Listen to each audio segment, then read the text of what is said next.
नमस्कार दर्शकों, आप देख रहे हैं पब्लिक टाइम्स। मैं कंचन आपके लिए लेकर आई हूं गोपालगंज की बड़ी खबरें। बने रहिए हमारे साथ क्योंकि सच यही है पब्लिक टाइम्स के साथ। गोपालगंज पुलिस अधीक्षक विनय तिवारी के निर्देश पर चलाए जा रहे विशेष अभियान के तहत मीरगंज थाना पुलिस ने एक सक्रिय अंतर जिला मोटरसाइकिल चोर गिरोह का पर्दाफाश किया है। इस कार्रवाई में गिरोह के मुख्य सरगना सहित 4 अभियुक्तों को गिरफ्तार किया गया है, जबकि चोरी की 5 मोटरसाइकिलें भी बरामद की गई हैं।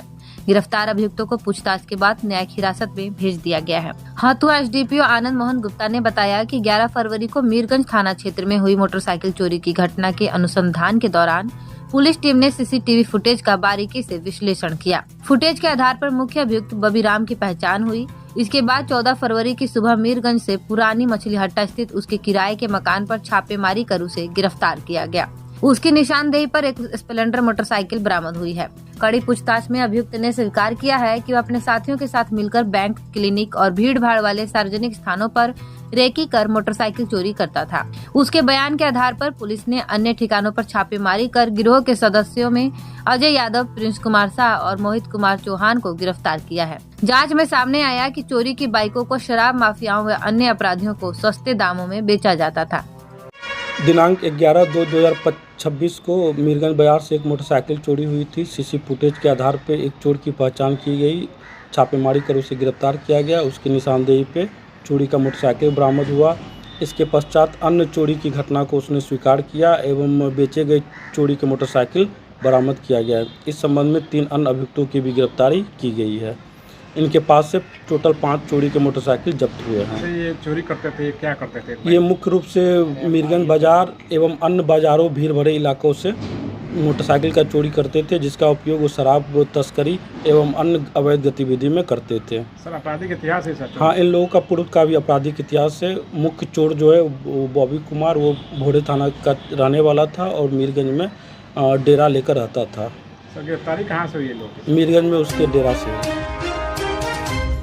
नशा मुक्ति और सामाजिक पुनर्वास के संदेश को जन जन तक पहुंचाने के उद्देश्य से गोपालगंज पुलिस प्रशासन की ओर से एक जन जागरूकता दौड़ का आयोजन किया गया। यह दौड़ पुलिस लाइन से शुरू होकर थावे मंदिर परिसर तक निकली। कार्यक्रम की अध्यक्षता पुलिस अधीक्षक विनय तिवारी ने की। दौड़ में पुलिस पदाधिकारी, जवान, सामाजिक कार्यकर्ता और बड़ी संख्या में आम नागरिक शामिल हुए। प्रतिभागियों ने हाथों में नशा मुक्ति से जुड़े तख्तियां लेकर नशे के दुष्प्रभाव के प्रति लोगों को जागरूक किया और स्वस्थ सकारात्मक जीवन अपनाने का आह्वान किया। इस अवसर पर एसपी विनय तिवारी ने कहा कि नशा समाज और परिवार की जड़ों को खोखला कर देता है। इसके उन्मूलन के लिए पुलिस के साथ आम लोगों की सहभागिता भी जरूरी है। उन्होंने युवाओं से शिक्षा, खेल और रचनात्मक गतिविधियों से जुड़ने की अपील की। कार्यक्रम के अंत में सभी ने नशा मुक्त समाज के निर्माण का सामूहिक संकल्प लिया। बड़ी चुनौती है कि जो चूँकि 2016 से बिहार में शराबबंदी है और मादक पदार्थों के विरुद्ध भी भारत सरकार, राज्य सरकार सभी का अभियान लगातार चलता रहता है। तो इसके कई पहलू हैं डील करने के, तो हम लोग अलग अलग पहलू पे काम कर रहे हैं। पिछले कुछ समय में, पिछले 1 महीने में मादक पदार्थों की, गांजा, चरस इत्यादि की काफ़ी भारी मात्रा में रिकवरी भी हुई है। तो पहला प्रयास है कि जो सप्लायर हैं, सप्लाई चेन को तोड़ा जाए। उनका जो वित्तीय लेन देन है, फाइनेंशियल इन्वेस्टिगेशन है, वो भी कुछ हाईकोर्ट में जो 7 किलो चरस प्राप्त हुई थी उसमें इन्वेस्टिगेशन चल रहा है फाइनेंशियल।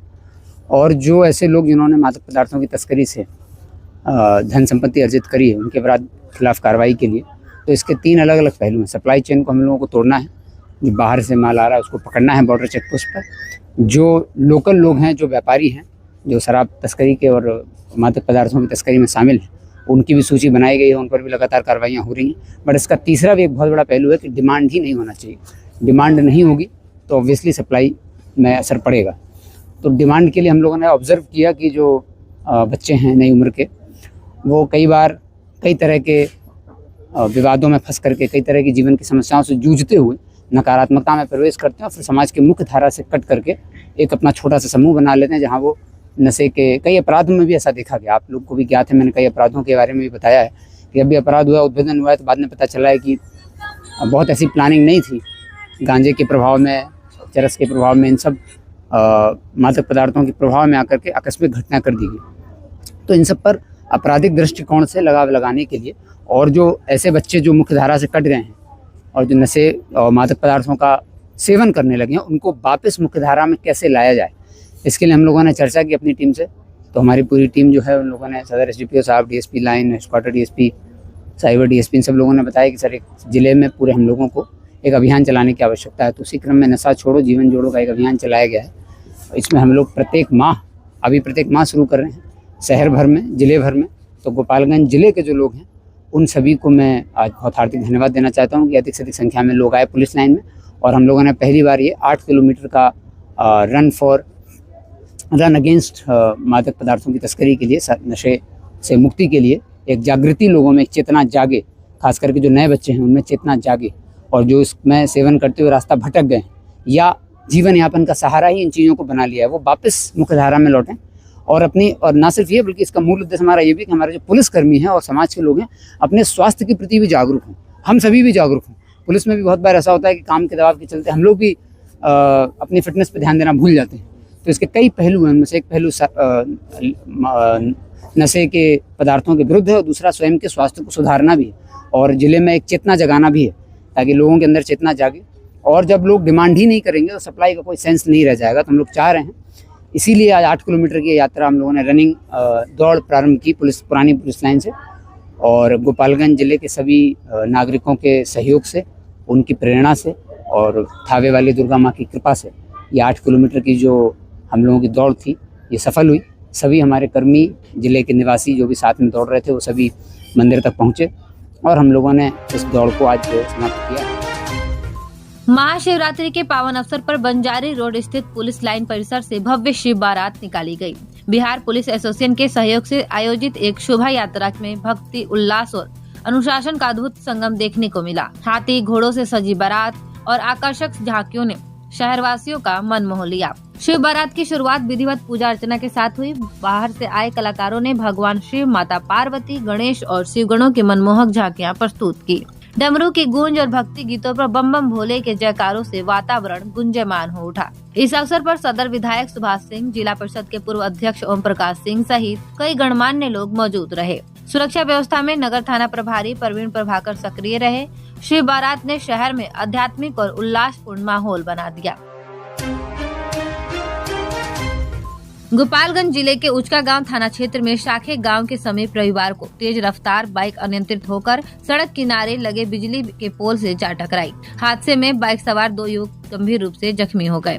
बताया गया कि दोनों युवक महाशिवरात्रि का मेला घूमकर अपने घर लौट रहे थे। इसी दौरान अचानक बाइक का संतुलन बिगड़ गया और वाहन सीधे पोल से टकरा गया। टक्कर इतनी तेज थी कि दोनों युवक सड़क पर गिर पड़े और गंभीर रूप से घायल हो गए। दुर्घटना के बाद मौके पर अफरा तफरी मच गई। आसपास के ग्रामीणों ने तत्परता दिखाते हुए दोनों घायलों को इलाज के लिए सदर अस्पताल पहुँचाया। घायलों की पहचान गुरमा गाँव निवासी जीतू कुमार और कुंदन कुमार के रूप में हुई है। चिकित्सकों के अनुसार दोनों की स्थिति गंभीर बनी हुई है। सूचना मिलने पर पुलिस मौके पर पहुंची और जांच शुरू कर दी है। प्रारंभिक तौर पर तेज रफ्तार को हादसे की वजह बताया जा रहा है। पुलिस ने खासकर त्योहारों के दौरान सावधानी से वाहन चलाने की अपील की है। गोपालगंज जादवपुर थाना क्षेत्र के राजवाही गांव के समीप शनिवार देर रात दर्दनाक सड़क हादसे में एक किसान की मौत हो गई। घटना उस समय हुई जब चीनी मिल से गन्ना गिराकर लौट रहे ट्रैक्टर टाली में पीछे से आ रही तेज रफ्तार स्कॉर्पियो ने जोरदार टक्कर मार दी। हादसे में ट्रैक्टर पर सवार किसान गंभीर रूप से घायल हो गए। मृतक की पहचान राजवाही गाँव निवासी लालदेव सहनी के रूप में बताई गई है। बताया गया है कि टक्कर इतनी तेज थी कि किसान असंतुलित होकर ट्रैक्टर से नीचे गिर पड़े। आसपास के लोगों ने आनन फानन में उन्हें इलाज के लिए सदर अस्पताल पहुंचाया, जहां चिकित्सकों ने इलाज शुरू किया, लेकिन गंभीर हालत के कारण इलाज के दौरान ही उनकी मौत हो गई। सूचना पर पुलिस ने शव को पोस्टमार्टम के लिए भेजकर मामले की जांच शुरू कर दी है। प्रारंभिक जांच में तेज रफ्तार और लापरवाही को हादसे की वजह माना जा रहा है। किसान की मौत से परिवार में कोहराम मचा है और गाँव में शोक का माहौल है। महाशिवरात्रि के पावन अवसर पर माझागढ़ क्षेत्र पूरी तरह शिवमय नजर आया। रविवार की सुबह से ही श्रद्धालुओं ने शिव मंदिरों में पहुंचकर शिवलिंग पर जल अभिषेक किया और तीनों लोकों के स्वामी भगवान शिव से मनोकामना पूर्ण होने की प्रार्थना की। माझागढ़ राज दरबार स्थित शिव मंदिर के समीप लगे मेले और दानापुर स्थित प्राकृतिक शिव मंदिर के पास आयोजित मेले में भक्तों की भारी भीड़ उमड़ पड़ी। सनातन परंपरा के अनुसार फाल्गुन कृष्ण पक्ष 13 को शिव पूजा का विशेष महत्व है। सदियों से माजागढ़ शिव मंदिर और दानापुर के प्राकृतिक शिवलिंग स्थल पर मेले का आयोजन होता आ रहा है, जहां दर्शन के साथ साथ लोग मेले का आनंद लेते हैं। दानापुर का प्राकृतिक शिवलिंग अपनी अलौकिक महिमा के लिए प्रसिद्ध है, जिसकी कथा आज भी लोगों की आस्था से जुड़ी है। मेले में उमड़ी भीड़ की सुरक्षा व्यवस्था के लिए माजागढ़ थाना प्रभारी निरंजन कुमार के नेतृत्व में पुलिस बल और ग्रामीण चौकीदार तैनात रहे। हर हर महादेव के जयकारों से माहौल भक्तिमय बना रहा। दूर दराज से आए हजारों श्रद्धालुओं ने जलाभिषेक कर महाशिवरात्रि के इस पावन पर्व को आस्था और उल्लास के साथ मनाया। आज के बुलेटिन में बस इतना ही। जुड़े रहिए पब्लिक टाइम्स के साथ। नमस्कार, धन्यवाद।